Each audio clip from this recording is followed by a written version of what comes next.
Baik, selamat sore. Baik, untuk hari ini materinya saya sampaikan melalui video karena saya berhalangan hadir kembali di kelas RPL. Jadi untuk materi hari ini saya sampaikan adalah terkait dengan kedudukan konsultan VE atau konsultan value engineering. Ya, baik, saya langsung saja ke materinya. Jadi untuk konsultan VE itu biasanya eh, bisa di beberapa kondisi, terjadi di beberapa kondisi. Ini contoh yang pertama adalah konsultan value engineering yang berkedudukan sebagai tim owner. Nah, jika dilihat dari gambarnya, ini eh, posisi tim konsultan VI itu berada di pihak owner project atau pemilik dari sebuah project. Nah, di kondisi ini, keuntungan dari kondisi ini adalah untuk tim VE-nya atau tim value engineering-nya adalah terjadinya komunikasi yang baik antara pemilik proyek dan tim value engineering. Jadi di sini yang dimaksud artinya eh, tim ownernya atau dari pihak ownernya itu juga perlu mendapatkan informasi terkait dengan hal-hal penghematan di perencanaan. Jadi dalam dia nanti mau membuat sesuatu atau dalam merencanakan sesuatu, dia juga harus punya gambaran terkait dengan apa sih kondisi-kondisi yang mungkin bisa diberikan sebagai alternatif jikalau misalnya di lapangan itu terjadi ketidaksesuaian. Artinya dia di awal direncanakan untuk material yang mungkin tujuannya misalnya si owner ini memiliki tujuan untuk bangunan yang ramah lingkungan, tapi dengan budget yang juga masuk dengan budget yang sudah ditentukan. Jadinya dia membutuhkan tim-tim konsultan value engineering untuk membantunya memberikan masukan atau memberikan alternatif-alternatif yang mungkin dapat dijadikan salah satu pilihannya dari tim owner sebelum si owner ini akan memberikan arahan atau tugasnya kepada tim arsitek, kontraktor maupun eh, tim konsultan. Nah, selain itu pada kondisi ini di mana tim value engineering ini sebagai tim dari pihak owner ini juga dapat mengetahui seluruh konsep kebutuhan yang diinginkan oleh owner. Jadi dia tahu apa yang diinginkan. Lain halnya misalnya kalau tim VE ini berada di tim kontraktor atau di tim konsultan atau tim perencana, dia akan berbeda karena kan dia akan memenuhi kebutuhan, menyesuaikan dengan kebutuhan si tim yang mereka eh, menjadi satu tim. Misalnya dia berada di tim perencana, dia kan akan mengusahakan memberikan ide-ide atau alternatif-alternatif yang bisa menguntungkan tim perencana. Begitupun dengan tim MK maupun tim konsultan. Seperti itu. Kemudian dalam kondisi ini juga, tim value engineering ini dia leluasa untuk memonitor pekerjaan dari kontraktor maupun perencana sehubungan dengan penerapan value engineering. Jadi kan dia yang tahu nih, dia yang tahu kondisinya seperti apa yang dibutuhkan, apa yang diinginkan owner. Jadi dia ini seperti perpanjangan tangan owner sebenarnya ya, tapi dari sisi value engineering. Nah, jika konsultan value engineering ini berkedudukan sebagai tim owner. Nah, selain keuntungannya, ada juga kerugian dalam kondisi seperti ini. Kerugiannya, pemilik ini, jadinya si owner ini menyediakan aplikasi, sorry, bukan aplikasi ya, alokasi dana khusus gitu ya, dana untuk tim. Jadi dia menambah, karena dia meng-hire atau merekrut tim untuk value engineering di sisinya dia, jadi dia membutuhkan uang lebih atau dia harus menyiapkan dana lebih untuk membayar jasa si tim konsultan value engineering ini. Sebenarnya dari segi biaya sih kalau dari kerugiannya. Tapi kalau memang dananya ada sih sebenarnya bukan kerugian ya jatuhnya. Tapi itu justru dapat memberikan em, apa masukan yang mungkin nantinya saat penerapan bisa menjadi lebih efektif dan efisien pada saat pelaksanaan. Jadi di perencanaannya itu sudah baik seperti itu. Nah, kemudian yang kedua, kondisinya adalah konsultan value engineering menjadi bagian dari tim kontraktor. Ya, tadi kan tim owner, tim kontraktor. Apakah tim value engineering ini hanya boleh ada di salah satu tim? Tidak. Jadi di semua tim juga boleh ada. Jadi mungkin itu menjadi tim value engineering ini yang memberikan rekomendasi yang nantinya akan saling apa namanya ya. Jadi dari owner maunya apa, nanti dari perencana seperti apa, kemudian dari nanti konsultannya seperti apa. Nah, itu akan menjadi sebuah pemikiran baru. Jadi misalnya saling bertukar pikiran, kemudian saling disatukan keinginan owner itu yang bagaimana. Jadi konsultan, kontraktor, perencana juga bisa memberikan masukan terkait dengan hal-hal yang diinginkan owner selain dari tim value engineeringnya itu sendiri. Seperti itu. Nah, tapi kalau point of view-nya konsultan value engineering menjadi bagian tim kontraktor, jadi dia berada di bawah atau satu tim dengan tim kontraktor yang pelaksananya. Nah, keuntungan dari kondisi ini adalah owner tidak menyediakan alokasi dana. Artinya kalau misalnya di kondisi ini value engineering-nya tidak cuman hanya ada di tim kontraktor, tapi di tim owner enggak. Jadi artinya tim owner tuh nggak ada mengeluarkan biaya lebih, jasa lebih untuk eh, konsultan value engineering. Itu keuntungannya. Jadi ini point of view keuntungan untuk tim owner ya. Tapi secara garis besar sebenarnya balik lagi kalau memang ada biayanya sih sebenarnya tidak rugi juga ya. Malah sebenarnya kalau misalnya diberikan informasi yang efektif efisien itu dapat menambah eh, dalam melaksanakan pekerjaan itu akan jadi lebih cepat. Jadi tidak apa terhambat. Nah, kerugiannya dalam kondisi ini adalah owner atau sorry, tim value engineering itu tidak dapat melakukan kontrol secara langsung terhadap kinerja konsultan. Artinya dia hanya punya wewenang atau punya kuasa di tim kontraktor saja. Jadi dia nggak bisa kemana-mana. Beda halnya seperti tadi di tim owner, dia itu punya wewenang yang luas. Jadi dia seperti perpanjang tangannya owner. Tapi bukan konsultan ya, bukan konsultan, tapi dia lebih kepada tim value engineering yang memberikan mungkin suggest atau saran, masukan terkait dengan alternatif-alternatif yang mungkin bisa digunakan. Selain itu, untuk konsultan eh, VE yang berada di tim kontraktor, itu akan membawa misi dari kontraktor. Artinya dia bagaimana akan melakukan perhitungan, melakukan evaluasi untuk value engineering pada proyek tersebut itu yang menguntungkan bagi kontraktor tapi belum tentu menguntungkan bagi owner gitu ya kalau point of view-nya. Dan dia itu berorientasi pada biaya konstruksi saja karena dia ada di tim kontraktor. Nah, kemudian kondisi yang berikutnya adalah konsultan value engineering sebagai tim dari konsultan manajemen konstruksi atau konsultan MK. Kalau di sini CM gitu ya, construction management. Nah, kalau di kondisi seperti ini keuntungannya adalah ini bisa terjadi komunikasi yang baik antara tim sorry antara owner dengan konsultan konsultan VE maupun konsultan MK karena kan biasanya konsultan MK ini yang di hire juga untuk membantu owner jadi sebenarnya tidak terlalu jauh beda dengan kondisi di mana konsultan VE ini berada di tim owner. Nah, di sini biasanya akan didiskusikan terkait dengan manajemen dan kontrol biaya, administrasi proyek, dan perencanaan oleh konsultan perencana, tapi yang dibantu oleh tim VE. Nah, kemudian tim VE ini juga leluasa memonitor serta mengontrol tahap pengembangan desain sampai dengan akhir perencanaan. Jadi di kondisi perencanaan, tim VE ini ikut karena kan konsultannya memang terlibat di sana. Jadi dia part of konsultan manajemen dan dia bisa eh, hanya bertindak selaku konsultan manajemen. Nah, selain itu, secara administrasi pembiayaan, secara administrasi pembiayaan proyek itu jauh lebih sederhana tanpa merubah alokasi anggaran yang sudah ada karena dia sudah jadi karena dia bagian dari konsultan MK, jadi biayanya dia ditanggung oleh si konsultan MK. Jadi owner itu tidak ada penambahan biaya lebih.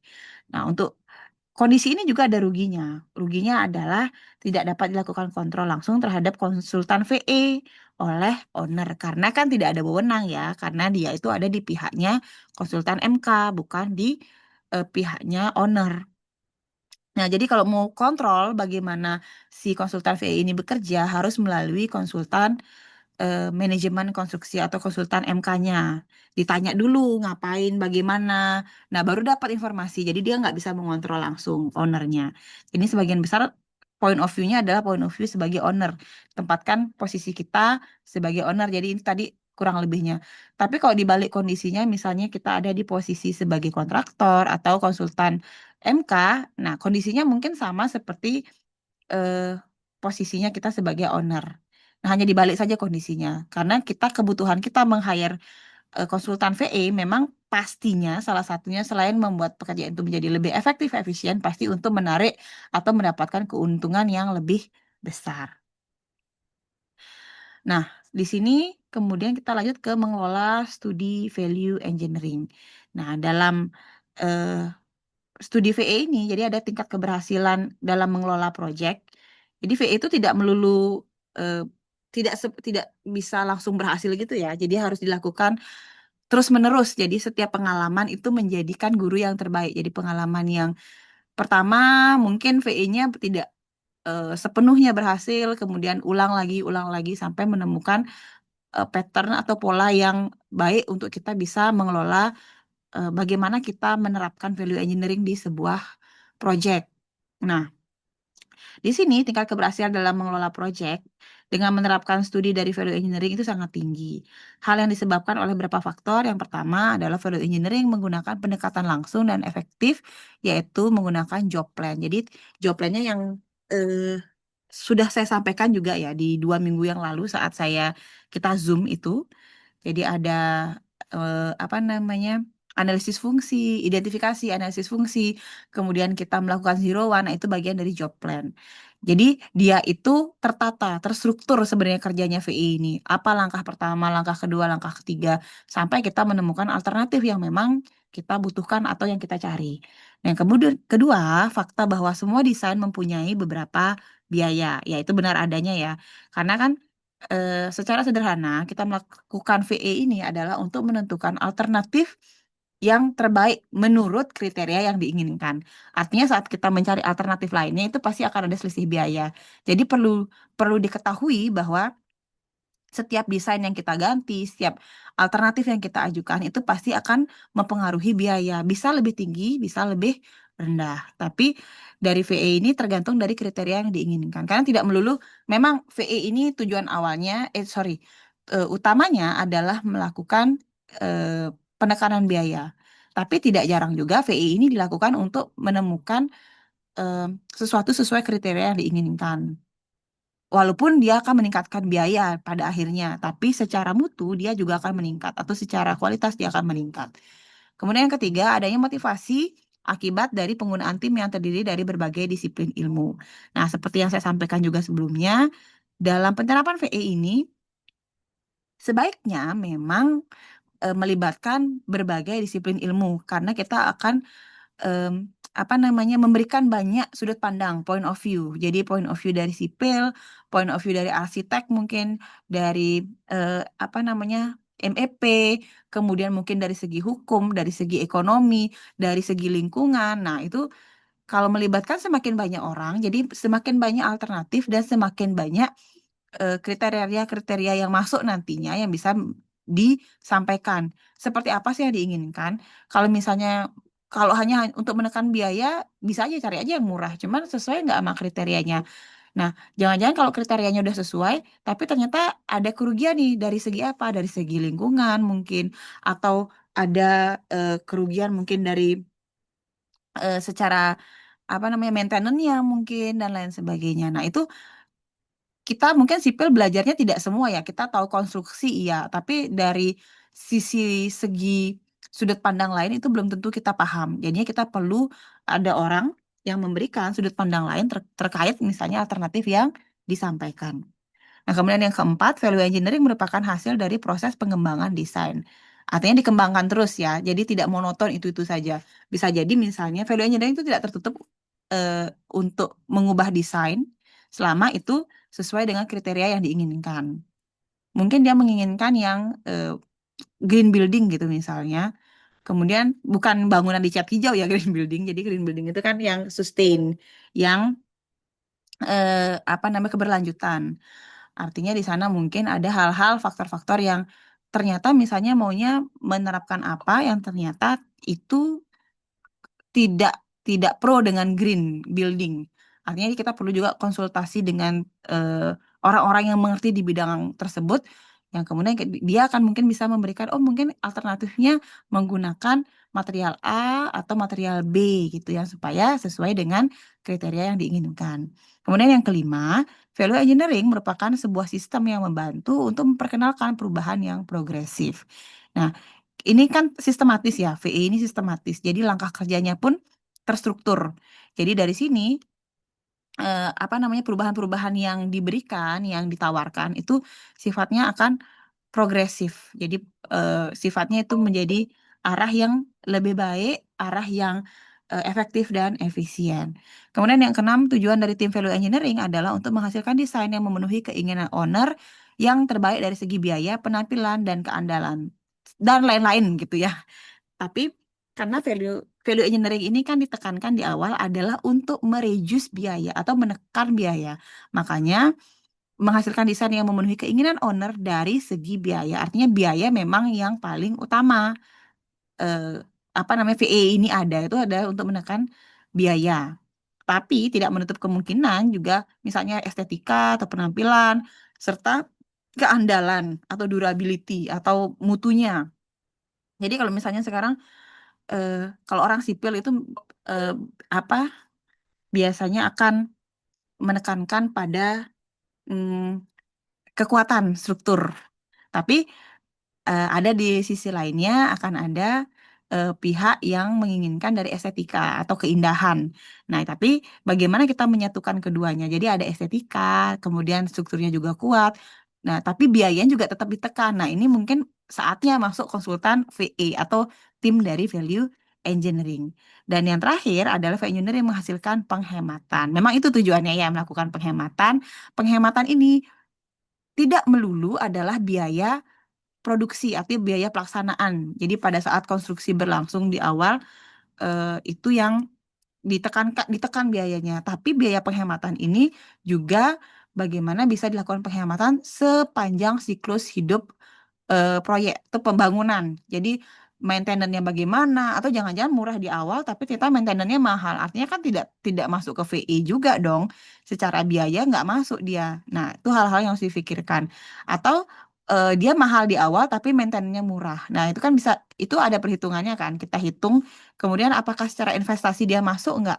Jangan-jangan nanti saya sudah beli dia berapa tahun kemudian rusak. Sama halnya kita kayak beli motor itu kan bukan barang investasi ya. Sekarang kita beli yang bagus, motor, mobil itu sebenarnya kalau bisa dibilang seperti investasi bodong sebenarnya ya. Beli di awal mahal, maintenance-nya mahal, apa? Untuk mobil-mobil baru ya mungkin kalau beda halnya dengan mobil klasik ya. Kalau mobil klasik mungkin harganya semakin tua semakin mahal. Beda halnya dengan mobil-mobil zaman sekarang. Kita beli dengan harga yang mahal, perawatannya mahal, maintenance-nya mahal. Nanti harga jualnya justru murah pada saat mau jual. Nah, itu kan artinya secara PE nggak masuk ya hitung-hitungannya. Kecuali mungkin mobilnya mobil-mobil tua atau mobil-mobil antik. Nah, mungkin akan beda. Bagi yang penghobi hal-hal tersebut, itu harganya bahkan bisa jauh dari harga dia beli di awal. Nah, itu sebagai analogi atau contoh. Kemudian saya lanjut, hubungan pemilik, perencana, dan tim value engineering. Nah, di sini sebenarnya tadi mungkin kalau sudah dilihat, disimak yang penjelasan tadi sebelumnya, itu selama fase desain, pemilik, perencana, dan konsultan value engineering berfungsi sebagai satu tim yang bertugas mengusahakan proyek yang direncanakan tersebut dapat memerlukan biaya yang rendah namun tetap memenuhi fungsi yang dibutuhkan dari proyek tersebut.